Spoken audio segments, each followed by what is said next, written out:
Brothers లో ఆషాఢం KG sale మళ్ళీ మొదలైంది. మరెన్నో క్రేజీ ఆఫర్స్ ఖైదీ చేయండి ఆర్ఎస్ బ్రదర్స్.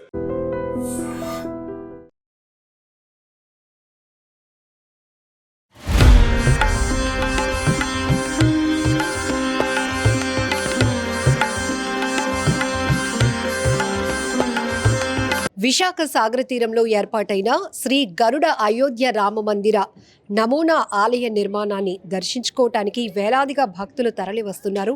శ్రీ బాలరాముణ్ణి అయోధ్య వరకు వెళ్లి దర్శనం చేసుకోలేని వారికి ఇదొక అద్భుతమైన అవకాశంగా అందరూ భావిస్తున్నారు. విశాఖ, విజయనగరం, శ్రీకాకుళం, ఒడిశా రాష్ట్రాల నుంచే కాకుండా ఇతర ప్రాంతాల నుంచి కూడా విశాఖ సాగర తీరంలో కొలువైనటువంటి శ్రీ బాలరాముణ్ణి దర్శించుకోవటానికి వస్తున్నటువంటి భక్తులను కూడా మీరు చూస్తూ ఉన్నారు. అయితే ఇదే ప్రత్యేకతగా ఈ నెల 29వ తేదీన కళ్యాణం, రాముల వారి కళ్యాణం కూడా ఇక్కడ జరగబోతోంది. అందుకు సంబంధించి ఏర్పాట్లు ఎలా చేస్తున్నారు, ఎంతమంది భక్తుల్ని అలౌ చేస్తారు, ఏ రకంగా ఏర్పాట్లు జరుగుతున్నాయనే విషయాలు తెలుసుకుందాం. మనతో పాటు ప్రసాద్ గారు ఉన్నారు. ప్రసాద్ గారు, 29న జరగబోయే శ్రీరాముల వారి కళ్యాణంకి సంబంధించి ఎలాంటి ఏర్పాట్లు చేస్తున్నారు, ఎంతమంది భక్తులతో, ఎంతమంది దంపతులతో జరగబోతుంది? జై శ్రీరామ్ అండి. ఈ కళ్యాణం వచ్చేసి 29 జూలై ఇదే మంత్లో జరుగుతుందండి. దీనికంటూ 3000 జంటలు అయితే వస్తాయండి. 3000 జంటలు వచ్చేసి కళ్యాణం బయట లెఫ్ట్ సైడ్ ప్లేస్ ఉంది కదా, ఆ ప్లేస్లో అయితే జరుగుతుందండి. దానికంటూ స్టేజ్ షెడ్ అయితే వేయడం జరుగుతుందండి. ఎవరు వచ్చి కళ్యాణాన్ని జరిపించారు? భద్రాచలం నుంచి స్థానికులు మన పండితులు అయితే రావడం జరుగుతుందండి. రామలింగేశ్వర శర్మ గారు ఆధ్వర్యంలో జరుగుతుందండి ఇదంతా. సో రామలింగేశ్వర శర్మ గారి ఆధ్వర్యంలో భద్రాచలం నుంచి వస్తున్నటువంటి పురోహితుల ఆధ్వర్యంలో ఈ కళ్యాణం జరుగుతుంది. 3000 మంది దంపతులు ఈ కళ్యాణంలో పాల్గొనడానికి అవకాశం కల్పిస్తున్నారు. అలాగే మనకి ఇక్కడ సువిశాలమైన ప్రాంతంలో ఈ ఆలయ నమూనా నిర్మాణాన్ని ఏర్పాటు చేయడం వల్ల వచ్చేటటువంటి భక్తులు ఈ ఆహ్లాదకరమైన వాతావరణాన్ని ఆస్వాదించడంతో పాటు ఆధ్యాత్మికమైనటువంటి పండుగ వాతావరణం ఇక్కడ కనిపిస్తోంది. ఈ నమూనా ఆలయంలో ఆ రాముల వారిని అలా చూస్తుంటే, ప్రత్యేకమైన అలంకరణలో కొలువుదీరిన రాముల వారిని దర్శించుకుంటే మనసుకు చాలా ప్రశాంతంగా ఉంది.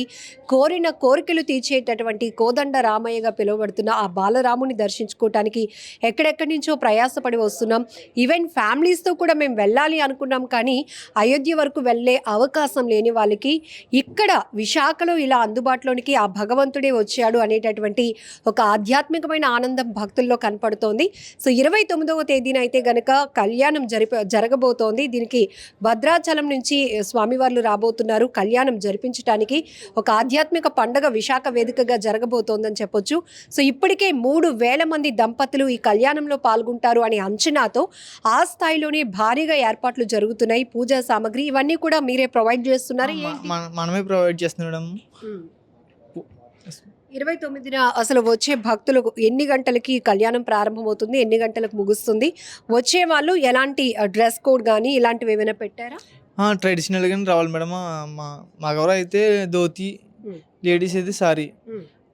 మార్నింగ్ వచ్చేసి అభిషేకం జరుగుతుంది మేడం. ఈవినింగ్ 5కి కళ్యాణం స్టార్ట్ అవుద్ది.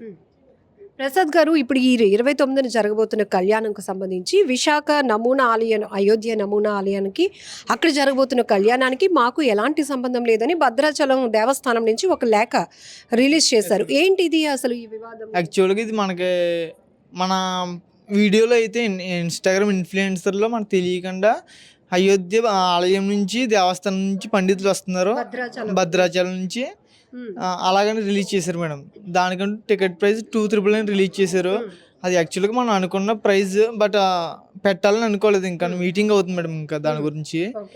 కానీ ఒకవేళ 299 ఛార్జ్ చేస్తే భక్తులు వచ్చే దంపతులు, కళ్యాణంలో పాల్గొబోయే దంపతులకు ఏమేమి మీరు ప్రొవైడ్ చేయాలి? పట్టు చీర, పట్టు పంచు, అయోధ్య అదే పూజ సామాగ్రి, అయోధ్య బాలరాముని ఫోటో, అనుకున్నాను. సో ఇవి అంతా కలిపి ఒకవేళ ఒక రకమైన ప్యాకేజ్ అనుకున్నారు అని ఇది డిస్కషన్ స్థాయిలోనే ఇంకా ఉంది. ఇప్పుడు ఏం చేద్దాం అనుకుంటున్నారు? ప్రెసెంట్ అయితే అయోధ్య నుంచి అయితే కొద్దిగా ఇబ్బంది పెట్టారు. ఈ కళ్యాణం మేము భద్రాచలం నుంచి ఈ కళ్యాణం మేము చేయట్లేదు, దీనిలో పాల్గొనవద్దని అంటున్నారు మేడం. వాళ్ళు అయితే అఫీషియల్గా రిలీజ్ చేశారు. అలా అనడం కరెక్ట్ కాదు కదా మేడం. కళ్యాణం అక్కడే జరగదు కదా, ఇక్కడ కూడా జరుగుతుంది. అంటే ఇక్కడ చాలా మందికి ఒక క్లారిటీ మిస్ అవుతుంది ఏంటంటే భద్రాచలం దేవస్థానం నుంచి అక్కడ పురోహితులు అఫీషియల్గా వచ్చి ఇక్కడ కళ్యాణం చేస్తారా, లేకపోతే అక్కడ భద్రాచలం ఊరు నుంచి వచ్చేటటువంటి పురోహితులతో చేస్తారా? అదే మేడం, ఇప్పుడైతే భద్రాచలం ఊరు నుంచి వస్తున్నారు మేడం, కానీ భద్రాచలం ఆస్థాన పండితులని వేస్తారు ఇప్పుడు ఇన్స్టాగ్రామ్లో గట్రా సోషల్ మీడియాలో. తెలియకుండా భద్రాచలం ఆలయం నుంచి ఆస్థాన పండితులు వస్తున్నారని చెప్పడం వల్ల ఇష్యూ అయింది మేడం ఇక్కడ. ఇప్పుడు భక్తులు దీనిపైన ఒక క్లారిటీ తీసుకోవాలని మీరు ఏమైనా కోరుతున్నారా? ఇప్పుడు 29న జరగబోతున్నటువంటి కళ్యాణానికి కూడా మీరు భక్తుల్ని ఎలా ఆహ్వానిస్తున్నారు? ప్రజెంట్ అయితే మనకైతే భద్రాచలం నుంచి 16 మంది వస్తున్నారు మేడం పండితులు. అర్చకులు కాదు మేడం, ఆచార్యులు వస్తున్నారు మన దగ్గరికి. భద్రాచలం నుంచి వస్తున్నారు. Yes madam. సో 29వ తేదీన భద్రాచలం నుంచి వస్తున్నటువంటి ఆచార్యులు ఎవరైతే ఉన్నారో వారి ఆధ్వర్యంలోనే ఈ కళ్యాణం జరగబోతోంది. దీనికి 3000 మంది దంపతులతో ఈ కళ్యాణం నిర్వహించడానికి అన్ని ఏర్పాట్లు కూడా చేస్తున్నాం. అయితే ముందుగా దీనికి 2999 రూపాయలు ఒక టికెట్ ధర నిర్ణయించి అందులోనే ఆ ప్రైజ్లోనే వచ్చేటటువంటి కళ్యాణంలో పాల్గొనే దంపతులకు పట్టు వస్త్రాలు అలాగే పూజా సామాగ్రితో పాటు స్వామివారి ఫోటో ఫ్రేమ్ ఏదైతే చిత్రపటం ఉంటుందో అది కూడా, అంటే అయోధ్యలో ఉన్నటువంటి బాలరాముని చిత్రపటంతో కూడినటువంటి ఆ ఫ్రేమ్ని కూడా మొత్తం ఇవంతా కూడా ఒక ప్యాకేజ్గా ముందు అనుకున్నప్పటికీ అది డిస్కషన్ స్థాయిలో ఉంటుండగానే భద్రాచలం నుంచి దేవస్థానంకి సంబంధించిన ఆస్థాన పురోహితులు వస్తున్నారు కళ్యాణం జరపడానికి అనే ఒక మిస్కమ్యూనికేషన్ అనేది ఇన్ఫర్మేషన్ సోషల్ మీడియా ద్వారా వెళ్ళడం వల్ల ఇప్పుడు భద్రాచలం టెంపుల్ నుంచి ఆ కళ్యాణంకి మాకు ఎలాంటి సంబంధం లేదు అనే ఒక క్లారిటీ వాళ్ళు ఇవ్వడంతో ఇప్పుడు వీరు కూడా నిర్వాహకులు అలర్ట్ అయ్యారు. సో దీనికి సంబంధించి భక్తులు మాత్రం దీంట్లో ఎలాంటి కన్ఫ్యూజ్ లేదు. సో ఇంకా టికెట్కి సంబంధించి ఏమైనా ప్లాన్ చేస్తున్నారా? టికెట్ రేట్ ప్రెసెంట్ అయితే ఇంకా టికెట్ లేదు, సేల్ చేయలేదు మేడం. కానీ బయట టాక్ ఏంటంటే అయోధ్య టెంపుల్ పెట్టి దోపిడీ చేసుకున్నారనే ఒక టాక్ వచ్చింది మేడం. నిజంగా అయితే మేము ఒక టికెట్ కూడా సేల్ చేయలేదు బయటికి. దీనికంటూ ఓన్లీ ఎంట్రీ టికెట్ మాత్రమే ఉంది మేడం. 50 rupees madam. అది కూడా దీని మెయింటెనెన్స్ మేడం. మెయింటెనెన్స్ చాలా అవుతుంది. ఆ ఉద్దేశంతో లిమిట్గా పెట్టాం మేడం. సో మొదట అయితే 45 డేస్ మాత్రమే ఈ రెప్లికా ఉంచాలనుకున్నారు. కానీ భక్తులు ఒకవేళ వాళ్ళ కోరిక ఉంటే, వారి డిమాండ్ ఉంటే కనుక దీన్ని ఇంకా పొడిగించాలి. ఎందుకంటే ఒక పెద్ద ప్రాజెక్ట్ని ఒక ప్రాంతానికి తీసుకురావాలి అంటే ఖచ్చితంగా అక్కడ వ్యయ ప్రయాసాలతో కూడుకున్నటువంటి అంశం. ఇక్కడ వచ్చే భక్తుల క్రౌడ్ని కంట్రోల్ చేయడానికి వారు బౌన్సర్స్ని ఏర్పాటు చేయటం, క్యూ లైన్ సిస్టమ్ని ఏర్పాటు చేయటం, వాటర్ ఫెసిలిటీ ఏర్పాటు చేయటం, అలాగే ఇక్కడ ఉన్నటువంటి స్పేసియస్లో వచ్చే ప్రతి ఒక్క భక్తులు ఇక్కడ మీరు చూస్తున్నారు చిన్న పిల్లలతో కూడా వచ్చే వాళ్ళు ఉంటారు. ఎవరికి ఎలాంటి ఇబ్బంది లేకుండా ఎవరు ఏ స్థాయిలో వృద్ధులకైతే వాళ్ళకి ప్రత్యేకంగా వారిని డ్రాప్ చేయడానికి కానీ లోపల స్వామివారి దర్శనం కల్పించడానికి ప్రత్యేకంగా కూడా వీళ్ళు హెల్పర్స్ని మనుషుల్ని ఏర్పాటు చేశారు. ఇవన్నీ కూడా ఖర్చులే. ఇదంతా కూడా ఖర్చు మీదే నడుస్తుంది కాబట్టి కనీస రుసుముగా 50 రూపాయలు వసూలు చేసి దివ్య దర్శనం స్వామివారిది కల్పిస్తున్నాం. భక్తుల నుంచి ఆ విశేష స్పందన రాబట్టే ఆగస్టు 5వ తేదీ వరకు కూడా మేము ఈ ఆలయ నమూనా నిర్మాణాన్ని కొనసాగించి స్వామివారి దర్శన భాగ్యం కల్పిస్తున్నామని చెప్తున్నారు. మీకు తెలుసు స్వామివారికి అలంకరణ కూడా చాలా విశేషమైనది. తంజావూరు నుంచి ప్రత్యేకంగా తయారు చేయించినటువంటి ఆభరణాలతో అలంకరించినటువంటి ఈ మూర్తి విగ్రహాన్ని చూసేందుకు కూడా భక్తులు ఒక్కసారిగా మనసు ఉప్పొంగుతోంది. ఒక్కసారి మనం ఆర్కిటెక్చర్ కూడా గమనిస్తే ఇంత అద్భుతమైనటువంటి నిర్మాణాన్ని విశాఖ సాగర తీర ప్రాంతంలో ఎలా ఏర్పాటు చేయగలిగారు? ఇన్ని రోజుల పాటు 2 నెలల పాటు ఎలా దీన్ని నిర్వహించగలుగుతున్నారు? మెయింటెనెన్స్ ఏంటి? ఇక్కడ ఉన్నటువంటి భక్తులు వీకెండ్స్లోనైతే వేలాదిగా తరలి వస్తున్న 20 నుంచి 30 వేల మంది భక్తులు వచ్చినప్పటికీ కూడా క్యూ లైన్ సిస్టమ్ ద్వారా వారందరికీ సజావుగా స్వామి దర్శనం కల్పించేటటువంటి ఏర్పాట్లు చేస్తున్నాం. కాబట్టి దయచేసి దీన్ని పక్కతోవ పట్టించే ప్రయత్నాలు కాకుండా ఇప్పటి వరకు ఎలా అయితే ఒక వేదికగా ఈ ఆలయ నమూనా నిర్మాణాన్ని మీరు అందరూ ఆదరించారో 29న జరగబోతున్నటువంటి స్వామివారి కళ్యాణాన్ని కూడా ఆధ్యాత్మిక వాతావరణంలో ప్రశాంతంగా జరగటానికి సహకరించండి. దయచేసి దీనిపైన వస్తున్న వదంతులు మాత్రం ఎవరు నమ్మొద్దు, దానిపైన మిస్లీడ్ చేయొద్దు. ఖచ్చితంగా ఇప్పటికీ కూడా టికెట్ ధర ఏది ఇంకా మేము ఫైనలైజ్ చేయలేదు. ఒకవేళ చేసుంటే గనక దానికి తగ్గట్టు పూజా సామాగ్రి, పట్టు వస్త్రాలు ఇవన్నీ మేము ప్రొవైడ్ చేస్తాము అనే ఆలోచనలో కూడా నిర్వాహకులు ఒక క్లారిటీ ఇస్తున్నారు. స్వామివారి దర్శనం ఎలా అనిపించిందండి? చాలా బాగుంది. ఇది కూడా అంతా సెట్ కూడా చాలా అంతా బాగుంది. ఎక్కడి నుంచి వచ్చారు? వైజాగ్. సో అయోధ్య వెళ్ళారా?